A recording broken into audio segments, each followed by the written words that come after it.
जगदलपुर में मां दंतेश्वरी हवाई अड्डे से बीजेपी कार्यालय तक मुख्यमंत्री विष्णुदेव साय का रोड शो किया गया, जिस दौरान बड़ी संख्या में शहर और गांव से बीजेपी कार्यकर्ता वहां मौजूद रहे।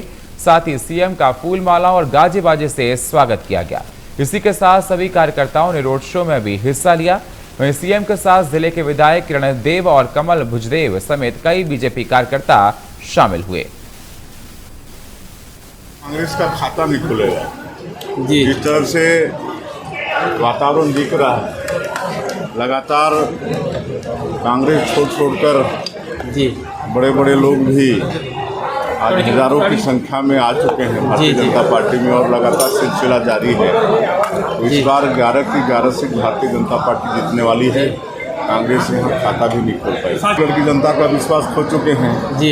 2018 के विधानसभा चुनाव में बड़े बड़े वादे किए थे जी। 5 साल में एक भी वादा पूरा नहीं किए जी। इसलिए 2023 में उनको सरकार से हाथ धोना पड़ा।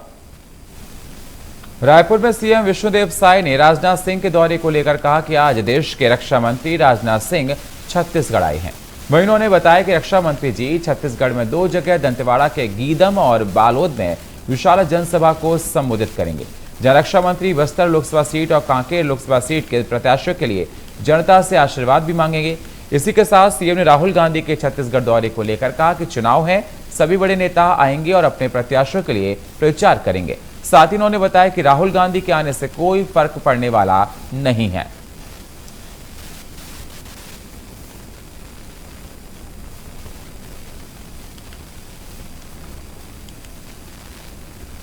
रायपुर में गृह मंत्री विजय शर्मा ने पत्रकारों से चर्चा करते हुए मजगहन थाने में हुई घटना को लेकर बयान दिया है, जहां उन्होंने कहा कि कोई तोड़फोड़ नहीं हुई, आप स्पष्ट देखें, बात रखी गई थी। वहीं उन्होंने कहा कि सट्टे का कारोबार करेगा वो गुनाहगार होगा, छूटेगा नहीं और उस पर तगड़ी कार्रवाई होगी। इसी के साथ उन्होंने कहा कि सोशल मीडिया का जमाना है, कोई भी मंत्री और मुख्यमंत्री के साथ फोटो खींचता और उस फोटो को दिखाकर नौकरी लगाने के लिए कहते हैं, ऐसे लोगों को पैसे देना मूर्खता है। भैया जैसे गाड़ी चल रही स्पीड से ब्रेक लगाएंगे तो भी थोड़ी दूर जाती है ना, मोमेंटम होता है उसमें। वो 5 साल की गड़बड़ियां थी ना, सुधारते सुधारते समय लगा है। अभी फिर भी आपको सब 1 महीने में रायपुर में कोई चाकूबाजी की घटना नहीं दिखी होगी। नशा मूल है उस विषय का, नशे पर कार्यवाही हो रही है और तगड़ी कार्यवाही होगी, किसी की बात नहीं सुनी जाएगी उसमें, बहुत स्पष्टता के साथ। परिवर्तन भी आपको बहुत शीघ्र दिखेगा। बस्तर में लोकसभा चुनाव के दौरान राहुल गांधी छत्तीसगढ़ दौरे पर पहुंचे, जहां उन्होंने बयान देते हुए कहा कि कांग्रेस एक झटके में देश से गरीबी दूर करेगी। वहीं उन्होंने लोकसभा प्रत्याशी कवासी लखमा के लिए जनता से समर्थन भी मांगा। आपको बता दें, उसी दौरान राहुल गांधी ने जनसभा को संबोधित करते हुए मोदी सरकार पर कई आरोप भी लगाए हैं।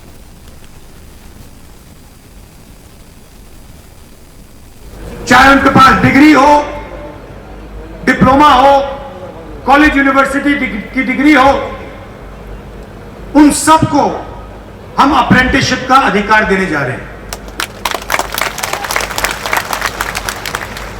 तो होगा क्या? हिंदुस्तान के सब बेरोजगार युवाओं को सरकार यह अधिकार देगी। 1 साल के लिए प्राइवेट कंपनी में, सरकारी पीएसयूज में, पब्लिक सेक्टर यूनिट्स में, सरकारी ऑफिसेज में हिंदुस्तान के बेरोजगार युवाओं को 1 साल की नौकरी मिलेगी। उसमें उनकी ट्रेनिंग होगी और 1 साल के लिए उनको सीधा बैंक अकाउंट में 1 लाख रुपया दिया जाएगा। उसके बाद अगर उन्होंने अच्छा काम किया तो उन्हीं संस्थाओं में उन्हें पक्की नौकरी मिलेगी। आपको मालूम है कि गरीब लोगों को परमानेंट नौकरी नहीं मिलती। अमीर लोगों को सैलरी मिलती है, पेंशन मिलता है, मेडिकल मिलता है, सब कुछ मिलता है। मगर गरीब लोग जब काम करते हैं या वो मनरेगा में काम करते हैं या फिर ठेकेदारी प्रथा में काम करते हैं, कॉन्ट्रैक्ट कॉन्ट्रैक्ट पर काम करते हैं, कॉन्ट्रैक्ट लेबर का काम होता है, कभी भी उनको नौकरी से निकाल दिया जा सकता है, एक दिन में उनको निकाला जा सकता है। तो कांग्रेस पार्टी ने निर्णय लिया है कि सरकारी ऑफिसेज में, सरकारी कंपनियों में, पब्लिक सेक्टर में हम ठेकेदारी प्रथा को बंद कर रहे हैं, खत्म कर रहे हैं, रद्द कर रहे हैं। चाहे उनके पास डिग्री हो। रायपुर में मतदाताओं को जागरूक करने के लिए राजधानी में बाइक रैली निकाली गई, जिसमें मुख्य रूप से रायपुर कलेक्टर गौरव सिंह, अतिरिक्त मुख्य निर्वाचन अधिकारी समेत अन्य अधिकारी भी इस रैली में शामिल हुए।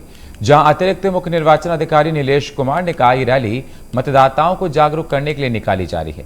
वहीं उन्होंने बताया, ये रैली के माध्यम से शहरी क्षेत्रों में होने वाले कम वोटिंग को बढ़ाने और लोगों को जागरूक करने के लिए किया जा रहा है। साथ ही लोगों को ज्यादा से ज्यादा अपने मताधिकार का प्रयोग करने की अपील की जा रही है।